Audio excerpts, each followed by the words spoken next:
When I lost my job, my husband's sister told me to clean her house for cash. She filmed me scrubbing her toilet and posted it online. My husband said, "She was helping you learn humility." I smiled and said nothing. A month later, her followers watched as her world collapsed because I was laid off on a Thursday. The company had been struggling, but no one expected the hammer to drop like that. They pulled me into a Zoom call, read a script, and just like that, 10 years gone. No severance, just 2 weeks of health insurance and a list of outplacement resources they never followed up on. I walked into the kitchen after that call in a fog. Craig was sitting at the table with his laptop open, eating leftover pizza for breakfast. I told him I lost my job. He looked up and said, "Damn, really?" Then, "Well, we'll figure something out." I thought that meant he had my back. But that wasn't what he meant at all. For the next week, I didn't rest. I wasn't moping. I was job hunting hard. Updating my resume. Writing cover letters. Networking with old coworkers. I even offered to take part-time work to ease the pressure, but Craig's mood shifted fast. Every time he walked into the room and saw me at the computer, he made little comments. "You still working on that resume? Must be nice to not have meetings all day. You're lucky I've got a steady job." Lucky. Right. Then came April. April is my husband's little sister, and if you asked her, she'd say she built her life from scratch. What she really did was build a following off Pinterest quotes, Amazon links, and pretending she invented oatmeal bowls and essential oils. April came by a few days after the layoff. She brought over a smoothie she said was good for stress, and did that fake pity voice. The kind people use when they're trying to sound nice but are really enjoying the drama. She said, "I know this is tough for you. If you ever need to make a little cash, I've actually been meaning to hire someone to deep clean the bathrooms and stuff. I'd pay you, of course." At first I thought I heard her wrong. "Are you serious?" She smiled and said, "Yeah. It's just a suggestion. I think it could help. Keep you busy, bring in a little money, and maybe even remind you what real work feels like. Not everything is emails and meetings." I should have told her to go to hell. But Craig chimed in and said it might be a good break from the job search. And that it's honest work. They both smiled like I was the one being unreasonable. I hated that I said yes. But I did. Because I needed the money. Because I felt like I had something to prove. Because deep down, I didn't want to look weak. So the next morning, I drove to April's house. She opened the door like she was running a spa. "Don't worry," she said. "I'll be filming some content while you clean, but I won't show your face. Probably." I paused. "Wait, what?" "Oh, relax. It's just from my accountability series. People love it." The house wasn't messy. It was staged. Fake. But she had me go straight to the bathroom, the upstairs one that gets dusty and barely used. She handed me gloves, rags, and a bottle of cleaner, then grabbed her phone. I was on my knees scrubbing around the toilet when I heard her say, "Look at my sister-in-law getting it done. No shame in hard work, folks. Unemployment can be humbling." I froze. "Are you recording?" She laughed. "It's fine, it's just TikTok. Nobody knows who you are." I should have walked out right then. But I didn't. I finished the job. I drove home with the windows down so I wouldn't start crying. That night, the video had gone viral. April texted it to our family group chat. Craig watched it at the kitchen table and laughed. "She's helping you learn humility," he said. I looked at him for a long time. Then I got up and went to bed. He didn't come in until after midnight. I pretended to be asleep. The next few days were hell. I started getting texts from old college friends. "Is this you?" My cousin sent me the TikTok link. April had posted 3 more videos from that same day. One showed me carrying a full trash bag. Another showed me wiping down a mirror while she narrated about falling on hard times. She didn't blur my face. She didn't even try. I called her and asked her to take them down. She laughed. "You're overreacting. People love the story. It's uplifting. It shows how real women survive." Craig backed her up. "You agreed to clean. She's just documenting her life." I stopped arguing. I started planning. I knew April's routines because she shared them constantly. What time she woke up, what time she filmed, when she was gone for meetings. Her calendar was posted on her Instagram every Sunday. I didn't need to hack anything. She gave the whole world her playbook. I also knew Craig's laptop had a tab open that linked to her Ring security app. He had her login info saved because he once helped her set up her garage cam. One night while he showered, I took pictures of the tabs.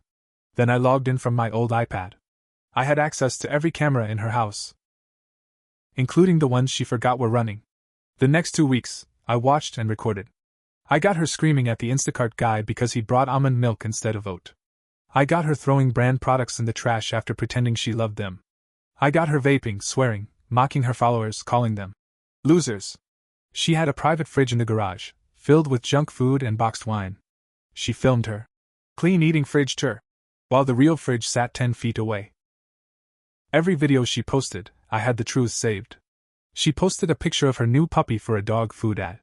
I had footage from that same day of her locking the puppy in the garage for hours because it kept messing up the shot. That's when I remembered her big announcement. She'd been teasing it for weeks. A huge partnership with a legacy beauty brand. The biggest thing I've ever done.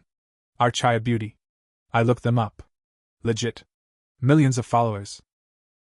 Their rebrand was going to be huge, and April was about to be the face of it. I sent an anonymous email to Archaea's PR lead. I used a burner account and attached proof.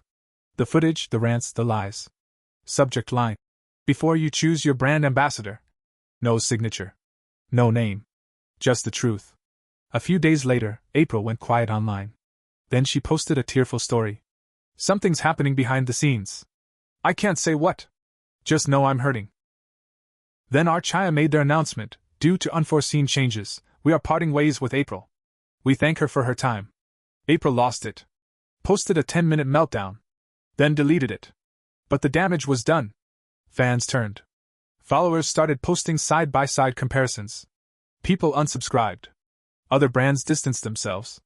One even said, "We do not support influencers who treat others with cruelty and deception." And Craig?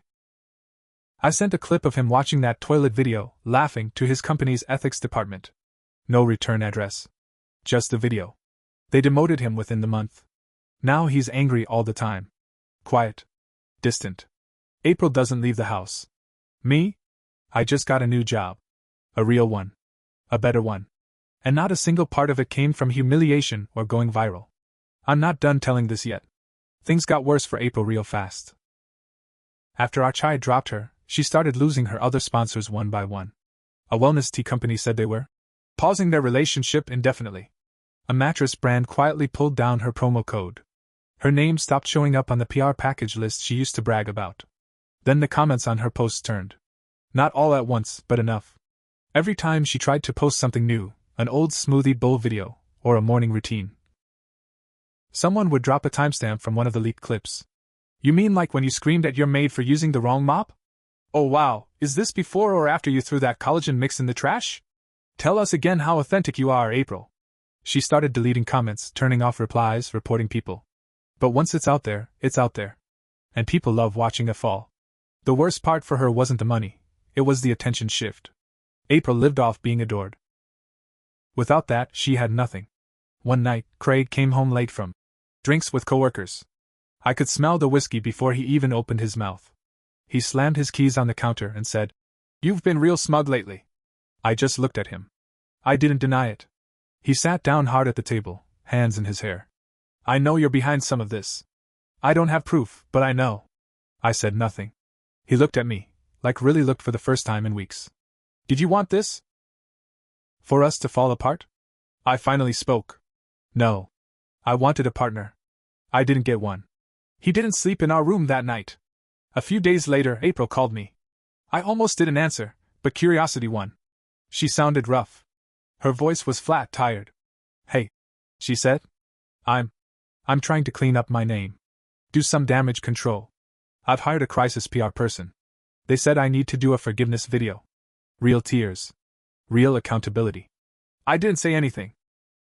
She went on. "I want to bring you into it." I nearly laughed. "You want me to sit next to you while you cry about how sorry you are?" She actually said yes. "I'll pay you. I'll make sure the comments are filtered. You can say how we've grown. That I helped you. That you helped me." I said. "You want me to lie?" "No. I want us both to win." I paused for a second. Let her think I was considering it. Then I said, "You posted me scrubbing your toilet and laughed about it. Now you want me to help you cry on camera?" I said I'd pay. "I'm not for sale anymore, April." I hung up. But she didn't stop. She made the video without me. Sat on her beige couch, wearing a sad gray hoodie, and tried to cry.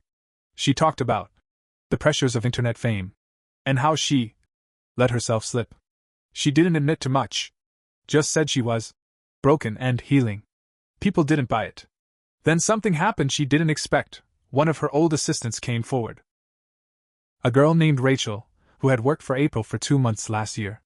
She posted a 15-minute storytime video talking about how April underpaid her, screamed at her off camera, and once told her to throw out a bunch of donated food so April could pretend she cooked it herself.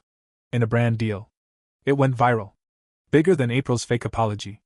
Now April wasn't just seen as fake. She was seen as cruel. Sponsors didn't pause. They cancelled. Her podcast was pulled. She lost her rep. And I wasn't done yet. I started hearing from people I hadn't spoken to in years. Old coworkers, people from college, even my aunt.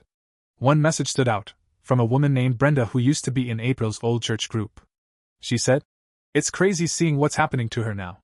I always knew something was off." I asked her to explain.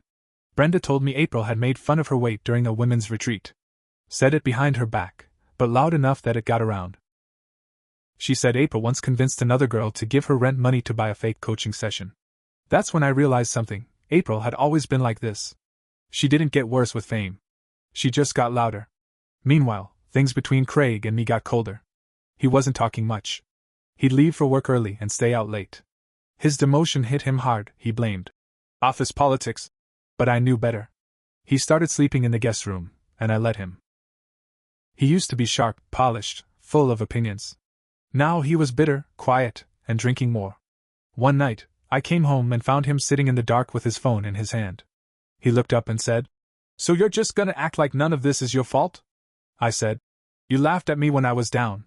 You watched your sister humiliate me. And you did nothing. You think you're better than us now? No. I've always been better. You just got used to ignoring it." He stood up. I didn't flinch. He looked like he wanted to yell, but nothing came out. After a long silence, he walked out the front door and didn't come back that night. A week later, I served him divorce papers. I didn't wait for him to change. I didn't need a long talk. There was nothing left to fix. He called once. Left a voicemail. Said he was sorry. Said he didn't realize how far it had gone. He cried in the message. I didn't call back. April posted a photo 2 days ago. Black screen. Caption said, "Taking time to find myself. Please respect my journey." She lost everything: deals, followers, income, and her image. Craig lost me. Lost his promotion. Lost the illusion that nothing could touch him. And me? I got my career back. My confidence. My power. But this isn't the end. Not yet. I thought things were quieting down after the divorce papers went through. I'd moved into a short-term rental about 10 minutes away. Small place, older appliances, but it was clean and mine. I took the job offer from the DC firm. Worked from home. My days were peaceful again, until I got a letter in the mail with no return address. Inside was a printed screenshot of a burner Reddit post. The title? "How do I make my ex-wife pay for ruining my life?" The body? It wasn't subtle. My sister tried to help her after she got fired. Gave her work, cash, and even exposure. Instead of being grateful, she turned around and destroyed both of us. She leaked private stuff, cost me my job title, and made my sister a joke online. I want to get even. At first, I thought it was pathetic. But I also knew exactly who wrote it. Craig wasn't creative. He still used the same passwords for everything. I hadn't looked at his email since we split, but I knew the login. He never changed it. So I checked. There it was. A thread of messages between him and April. They were trying to figure out who had leaked the footage and how to flip the narrative. April was spiraling. Craig was clinging to her like a life raft. He wrote things like, "She thinks she won. But she's not as clean as she looks. Everyone's got dirt. You're still the star. We just need the right angle. We go public with a new story. Something that makes her look unstable." They were planning to lie. About me. So I did what I had to do. I collected everything. The emails. The text logs. A full timeline showing how I never gave consent for the filming, how April never blurred my face, how Craig laughed while I was publicly mocked. I included the messages showing they planned to attack my reputation. Then I contacted a lawyer. Not to sue, yet. Just to draft a letter. April got hers first. A formal cease and desist. It outlined that she had filmed and monetized footage of me without consent, causing reputational harm, job loss opportunities, and emotional distress. If she didn't delete the remaining clips and issue a public apology, we'd pursue legal damages.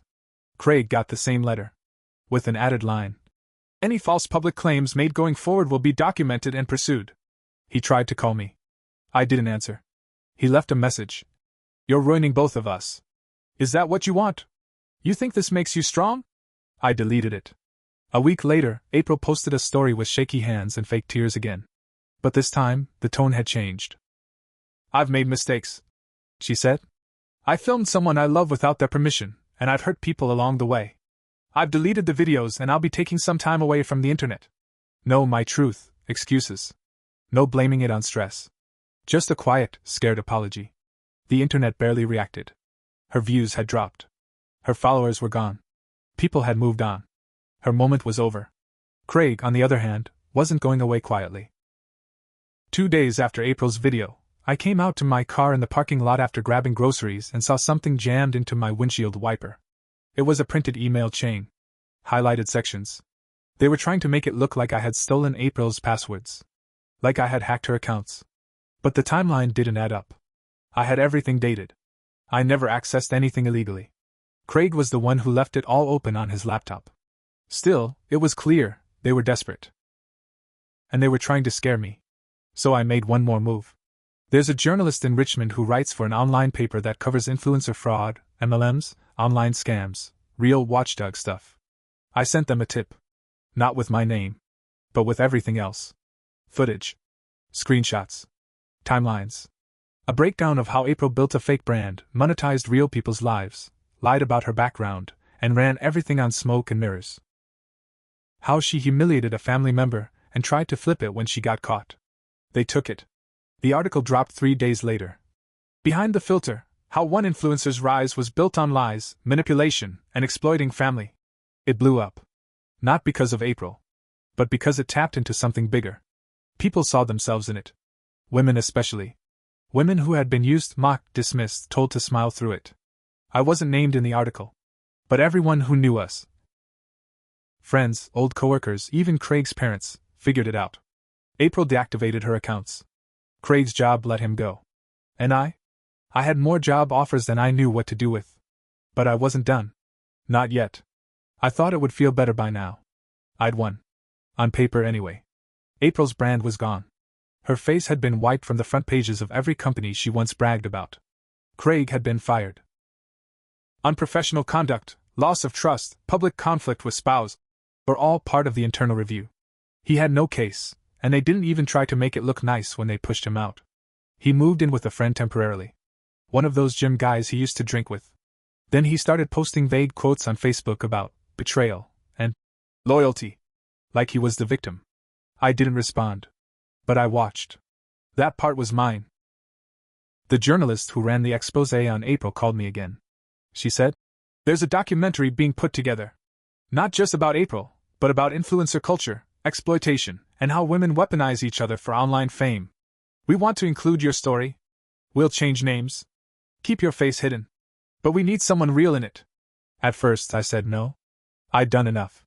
But then I thought about that moment again. Me on my knees in her bathroom, holding a sponge while April filmed me like I was nothing. That clip had made her thousands of dollars. It was time I took it back. So I said yes. They changed my name. Changed the city. Blurred everything. But the story was mine. And when the documentary aired on a major streamer 6 months later, people recognized it anyway. Women from all over sent messages to the show's page. "I know someone like April. I've been in that bathroom. My sister did this to me." I'm glad someone finally said it. Meanwhile, April tried to come back. She started a healing journey YouTube channel under a new name. She wore long dresses and sat in front of candles. She talked slow and used words like energy and vibration. She claimed she had been attacked by jealous women who couldn't stand seeing her shine. But people knew. Clips from the documentary surfaced next to her new videos. Side-by-sides. Receipts. Voice matches. People exposed her fake new name and connected it all. This time, the internet wasn't amused. It was done. She was banned from TikTok. Her Shopify store was taken down. PayPal froze her account due to fraud investigations. Turns out, the IRS had been tipped off about some missed filings from her influencer earnings. She owed back taxes. A lot of them. She tried to run a GoFundMe. It raised $61. Most of it came from trolls leaving nasty comments with $1 donations. Craig didn't do much better. He applied to smaller firms after losing his job, but the HR world is small. Word got around. Nobody wanted to hire someone who was part of an online shaming scandal. Even if he wasn't the face of it, he was tied to it. He ended up working part-time in warehouse logistics. Night shifts. Last I heard, he was living in a cheap studio out in Mechanicsville. Alone. He texted me again a few months back. Said he missed how simple things used to be. Said we were good together before all the pressure. I blocked the number. Now here's the part one didn't expect. The producers of the documentary? They offered me a consultant position. Not for more videos about April, but for helping vet real cases. Women mostly. Coming forward about what they'd survived, abuse, manipulation, being used as props or background characters in someone else's success story. Turns out, I had a knack for spotting the signs. The tells. The little lies people let slip.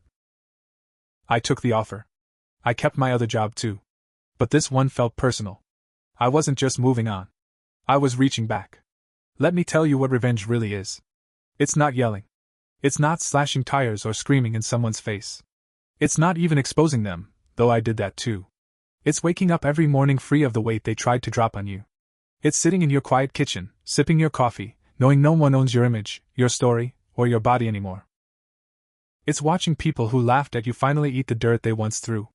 April thought the world revolved around her ring lights and fake smiles. Craig thought I'd never walk away. They both forgot one thing. People like me? We don't burn out. We burn everything down when it's time. And then we rebuild, without them.